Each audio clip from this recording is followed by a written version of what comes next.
नबी पाक सल्लल्लाहु अलैहि वसल्लम के वजूद से खून निकला। हुजूर ने हजरत अब्दुल्ला बिन जुबैर से कहा ठिकाने लगा दो, जाओ ठिकाने लगा दो, ऐसी जगह लगाओ जहाँ किसी की नजर ना पड़े। खून बहता हुआ खून हराम है, कुरान पाक ने बयान किया है। कहा ठिकाने लगा दो। हजरत अब्दुल्ला बिन जुबैर बाहर निकले और हुजूर का जो खून था वो पी गए। हुजूर ने कहा था पी लेना, क्या कहा था? ठिकाने लगा दो, पी गए।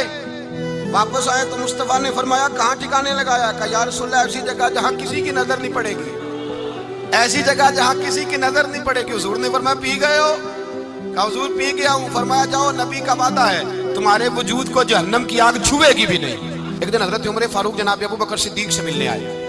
कहने लगे अबू बकर एक काम से आया हूँ। उमर कहो। अमीरुल मोमिनीन के पास आए जनाब उमर, एक काम से आया हूँ। कहिए। कहने लगे एक शय की जरूरत है, मांगूंगा तो आप दे देंगे? जनाब उमर फारूक रज़ी अल्लाह तआला अन्हु कहने लगे मेरे पास में ही तो जरूर दे दूंगा, तो मेरा भाई है बात तो कर। तो हजरत उमर ने